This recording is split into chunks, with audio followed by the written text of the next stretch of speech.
What up? Welcome back to the channel. I'm MoedotJ and we are locked in. This is the recap for episode 2 of American Primeval. And man, it got a little crazy in episode 1. We did find out that Sara Rowell is really Sarah Holloway, who is a murderer and a robber. Now, the description for episode 2 says, a frightening encounter takes Sarah's party by surprise. A deeply wounded Jacob forms a posse to find Abish. Isaac reconnects with his past. Now, as far as this is going, we in the woods with it. And we seen that it is cold outside. They don't have any North Face jackets. They don't have any Carhartts. It's just you in the wilderness. And hopefully you can catch a bear or something to make a coat up out of that. But before we jump into this and break down episode 2, if you like this kind of content, hit your subscribe button, turn on your notification bell so you get something every time I upload. And make sure you hit that like button. We in the Wild Wild West, and right now it seems like Isaac might be the only person that can save Sara and Devin. But let's jump into it. This is the recap of episode 2, American Primeval. We start off episode 2 right where we left off, and we see Jacob Pratt walking around, discombobulated, scalp almost removed, hairline pushed forward, and he sees some Native Americans, and he drops down to his knees. I'm just looking for my wife. Please, please help me. Please help me. Now, the Native American that's on the white horse up front, his name is Red Feathers, and he is the chief of these other Native Americans. And when they creep up on him, he's looking around to see what the hell happened. He sees this white man on his knees begging, and he tells everyone, let him survive so he can see and live with the pain of everything that happened.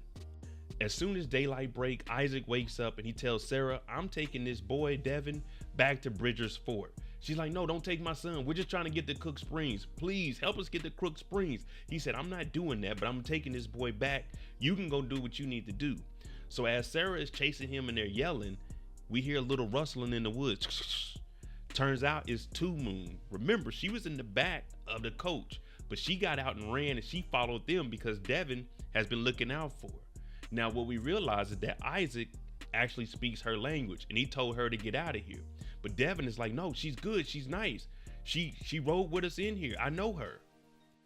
They end up taking Two Moon with him. And you know Isaac is upset because he doesn't want to be out in these woods longer than he needs to be. They get down to the river and they need to find somewhere else to cross because the water is one, too high and is moving too fast. So he leaves them down at the bottom by the riverbed and he goes up to go try to get higher view and look to see if there's somewhere else that they can cross. Now, Sara does have Two Moon's knife, and since she can't talk, she's doing sign language like, give me back my knife. But across the river, who do we see? Oh, it's the bounty hunters. And they are looking for Sara because they know it's $1,500 on her head. So they run off into the woods. As they run off into the woods, Two Moon ends up finding this little cave, and she puts Sara and Devin in there, and they go in there and try to hide. But now you can hear everybody chasing after. Hey, Mr. Holloway, Miss Holloway, we just want to talk to you. Where'd you go? Now they got the cave surrounded. Now, one thing we know about caves, most of the time there's one way in, one way out, unless you go through this whole tunnel of caves. But Two Moon, she puts them in there, and this is good for right now. While that is going on, Isaac is fighting his own battle. He went to go look for a way to cross over the river. Instead, he ran into some other Native Americans and they trying to scalp him. They trying to finish the job that they were trying to do on Jacob Pratt. Now he's in here. He done already got hit by an arrow in the thigh. Yow! Now you got this dude jumping down with this damn hatchet. He's going at it though. He's fighting. He's holding them off, man. It's a tough fight, especially when you out here and you had an arrow go through your thigh. To flush Sara and them out of the cave, they ended up making a fire. They throw it in the cave, and that smoke, the inhalation, is usually what kills you before the fire even gets a hold of you. But in the back of the cave, there is a little hole that they can exit out of. So while they're in there coughing, we see all of the bounty hunters coming in there. They're trying to get them. They're coughing, but they make it out of there. But the hole is too small, and since it's 2 kids and Sara is skinny, they end up making out of there. But they on the run now. They don't even have Isaac to protect them. Now we get introduced to Brigham Young, president of the Church of Jesus Christ of Latter-day Saints. He's the president of all the Mormons. And basically what he's doing is praying and telling everybody, listen, this is our land. We need to do right by this land. We need to remove anybody that's on this land. Did I mention that this is our land? And you got his right man hand behind him that handles all of his business. So while he's praying to everybody and telling them we need to take over Utah and make this our land, we got a messenger coming up, and it's Wosley.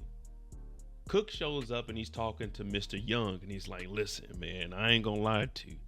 It was some wild shit that went down, and yeah, we had to get rid of some Mormons there because, I mean, it is what it is.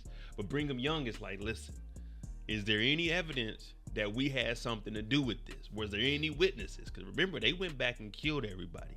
And Cook, you remember that watch I told you to pay attention to? Cook actually took that watch. So now he has the pocket watch of one of the Rowells that was there with the Mormons. At Bridger's Fort, everyone is starting to meet up. We got Mr. Hickman coming back, who works for Young, who their plan is to try to buy up all the land and make this Mormon country. You got Bridger, he's looking at Jacob like, damn, that head's a little toe up.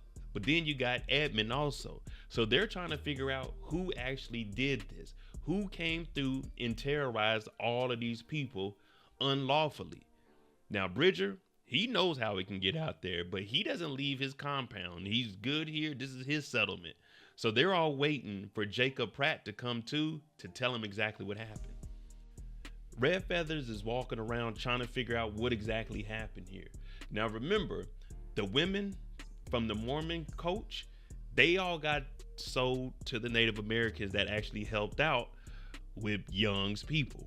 Now they're sitting here and they're crying, and Red Feathers, they come and they get rid of all of the Native Americans that are with them, and they start getting rid of the women. Now Abish, she's sitting there and she holds her head up high like, you're gonna die one of these days just like you did us, because they slit all the women's throat. But instead of unaliving Abish, they take her with them. And now she's with the quote unquote savages. Two Moons is actually helping them out a lot. Now remember, Isaac is fighting his own battles against the Native Americans, and now they're here cold. But see, Two Moons, her being a Native American and knowing how to use the land, she's actually making a fire for him. Devin is talking about, I'm so cold, let's make the fire bigger. Sara said, we can't do that. We can't do that. But they're trying to, because they don't want anyone to see the smoke. But at least she's trying to communicate with Two Moon, even though she can't talk because of her tongue. She's like, my name is Sara. Two Moons don't care about that. She's trying to get warm and start this fire. Once they get Abish back to their camp, they tie her up. And I'm talking about ropes around the neck. And she's just screaming. But they speak to song. And they're basically telling her, be quiet, chill, or we're going to have to get rid of you. But she's just screaming. So they're not going to feed her right now. And if you look at Two Feathers, he's just watching from a distance. He has one of the women taking care of her. The captain and Lieutenant Pepper are talking to the cavalry, and they're saying that Jacob doesn't really know too much, but we're going to wait for him to come together, and we're going to go try to find his wife, because he's the only thing we can go off of. Now, they were supposed to be going with Virgil and Tilly, but Tilly and Virgil, they already took off. Now, these two, they're supposed to be like bounty hunters, and they were going to help the cavalry out, but since they left, Captain is like, well, we'll do it on our own then. We'll figure this out. It shouldn't be too hard. We're experts. While Bill talks to Wosley. Now, remember, Wosley was one of the people that were there during the massacre. So they have Jacob Pratt with them, but they don't want Jacob Pratt to remember that they had something to do with it. So Hickman is saying, take him with us, but as long as he isn't suspicious of something that we did, then okay, he's good. But they don't want any witnesses. And Wosley is lying because he did see Sara and Devin run off into the woods. But right now, their hands are clean as long as Jacob Pratt doesn't know that they were the one that did the unaliving. As Isaac meets back up with them, they're walking through the woods and they're trying to continue to move as fast as possible and when it's easy as possible to move. But while they're walking, we're like, what the hell is that? Well, Isaac gets upset because he turns around and what does he do? He rips the damn brace off of Devin's leg because it's making too much noise. Hey man, we can't be walking through the woods and it sounds like a transformer is in the bushes. So everyone was scared thinking he was about to hurt him, but in reality, he's just looking out for him. As Jacob and these mercenaries are out here running around, They stumble across the Native Americans that Two Feathers got rid of. One of them was still alive. So Jacob is asking, and they're like, the women, the women. So now he knows that his wife is alive. So he's trying to ask, what direction did they go in? Where else did they go? But what did Wosley do? Wosley went ahead and pow, because he doesn't want to find out that these women are alive. So then they could potentially become witnesses to what happened. So Jacob, he's upset because he's trying to find his wife, but Wosley is trying to cover up what the Mormons actually did to the other Mormons. Abish, she's been tied up. As I mentioned, they tried to feed her. So what they do, they gave her some food and they untied her. Like any of us, her first thought was to run. We seen what happened to all the other women. All of them are unalive. So she gets up and runs, but this girl chases her down and drags her ass right back. They take her food from her and put 2 ropes around her. Like, nah, if you're gonna run, then you're not gonna be able to eat. We tried to be nice and untie you to eat, but look what you did to us. We ain't harming you. Captain and the cavalry show up to ground zero. Now, Lieutenant Pepper, he's saying that savages probably did this attack. When they get here, they also have a translator. The translator, what does he find? He finds a bag with 2 holes cut in the eyes. So Captain is looking at this like, savages, they paint their face with war paint. They wouldn't wear bags over their face. This looks like some white man doing.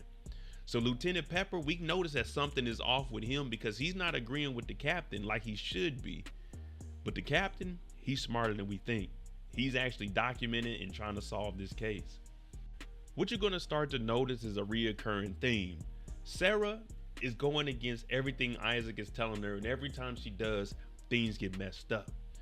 Well, they need to get some new horses since they lost all of theirs. And there's this little settlement down here, and it looks like these guys are some characters you don't want to be around. So Isaac tells her, give me your money, I'm gonna go and buy some horses. He takes $100 and he goes down and he's talking to him. Hey, I'm just here to buy some horses. What's up? Can I get 3 horses for $100? So for them, they're looking at it, 3 horses for $100. That ain't that bad of a deal. But he told Sara to stay up in the mountain. What does she do? She comes down here. When Sara comes down here and starts talking, this guy, he's like, wait a minute. So who was all traveling with you guys that are going to be using these horses? Isaac's trying to say, man, don't worry about it. You know, it's just going to be us. That's all you need to know. But he said a couple of days ago, some people came through here and said there was a woman and a kid. And doesn't that look like a kid up there on that hill? So they find out that Sara is actually the bounty. And that bounty is $1,500. That's more than that $100. So what they want to do is capture her. So again, Isaac is put in danger because they brought Two Moon with him. And now she done came down here and messed up the horse deal. Isaac pulls the Thule out. Bow! Lays one down. Bow! Hits another one. Boom! I'm talking about gunshots is going off. This man Isaac is the real deal. If I need me a guide, Isaac, I'm trying to holler at you real quick. I got $25 if that can get me from Kansas City to LA.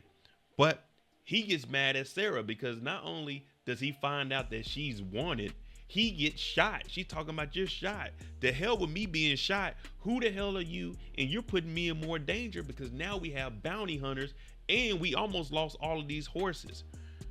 So she's talking about I had to do it. It was self-defense. It was self-defense. I know Isaac is thinking, if I would have known this up front, I definitely wouldn't have tried to help y'all. There's a lot going on. So Tilly, Virgil, Jacob, they're riding around and they're trying to figure this stuff out. They pull up on another tribe. And this guy, the chief, is like, hey, man, we don't want no problem with you guys. We don't want no war. We in peace. They said, we're looking for Red Feather. He said, well, Red Feather, their camp, their base is too far away from here, over towards Cedar Falls. Go to the west a little more. We don't want no problems. But Jacob is sitting on his horse, and he notices a little kid got this satchel, and she's running around playing. Turns out this is his wife's. Now remember, everybody is around this local area, so if something goes down, people are easy accessible. Now Wosley's looking around because they got their translator, and the translator said, she's not here, man. We found that's all it is, but she's not here. Y'all gotta leave. Wosley is getting nervous because he's thinking, she might still be alive. And if she's still alive, she can identify us. For Jacob, CTE, he can't really remember too much. So he doesn't know that he's riding with the people that committed all of these crimes. But he's one step closer because he found a piece of clothing that belonged to his wife. While walking in the woods, Isaac, he's losing a lot of blood. He ends up falling off the horse. So now Sara, Devin, and Two Moon, they're trying to take care of him, but they get surrounded by some Native Americans. These Native Americans, they actually pick Isaac up and take him back to where they live. Now, they actually patch him up. They put some medicine on him. And it turns out Isaac actually knows this tribe. So he's sitting here and he goes to talk to the mother of the tribe. Now, this is the Shoshone tribe. And they do know Isaac. And she even said, when you showed up, I thought you crossed over to the other side. He said, man, I'm not gonna lie, I thought I did also. But she's starting to ask him, since you've been gone so long, what is this, your new lady and your kid? He's like, nah, I found them, I'm trying to help. But she's basically saying that there's a lot going on and there could be a war that's going to be started, but she doesn't want any parts of this. They are here in peace with the land that was left to them, because you know how America did. They pushed them out, tried to push them in reservations to take over all the land. But her and Isaac, they have a good relationship and she's soothing. So this gives him a little bit of relaxation. Captain shows up to talk to the Shoshones. Now he lets them know that there was an attack on some white settlers. I don't believe it was you guys. But out of nowhere, Isaac comes out the crowd and Isaac says, yeah, it was white men that did it. It was Mormons. He said, how would you know? He said, I was there and I witnessed the whole thing. So this has Captain wondering, I was right. Those hoods I found, those weren't no quote unquote savages, Native Americans. And it wasn't this tribe, the Shoshones, they're a peaceful tribe. So he's like, damn, I need to do a little more digging to find out actually who this was to commit these atrocious crimes. Now they got to get back on the road. They still trying to get to Crook Springs. Isaac, he tells Two Moon, you need to just stay here. The Shoshones, they're going to take care of you. You'll be all right here. We need to go out here. Because one, it's just going to slow us down. But as they ride off to continue this journey, Two Moon hops on her horse because she's like, I don't know nobody here. I've been with y'all for the last 2 or 3 days. I'm just going to roll with y'all. I probably would have stayed here. But then again, I don't know, man. People might come and try to tear this place up also. All right, there you go. The recap for episode 2. Let me know what you think. Would you have stayed with the Shoshones or would you have got back on the road? Because we didn't already got shot by a bow and arrow. We didn't got shot in the gut by a gun. It's not looking good for Isaac. And Isaac is doing all of the work to protect everybody. Let me know what you think. I'm MoedotJ. Make sure you tune in tomorrow for episode 3. This series is better than I thought it would be. And I ain't gonna lie to you. You had me sitting up forward like, okay, what's next? What's next? But my name is MoedotJ. If you like this kind of content, hit that like button, hit that subscribe button. See you tomorrow for episode 3. Jimmy on the beat, boy.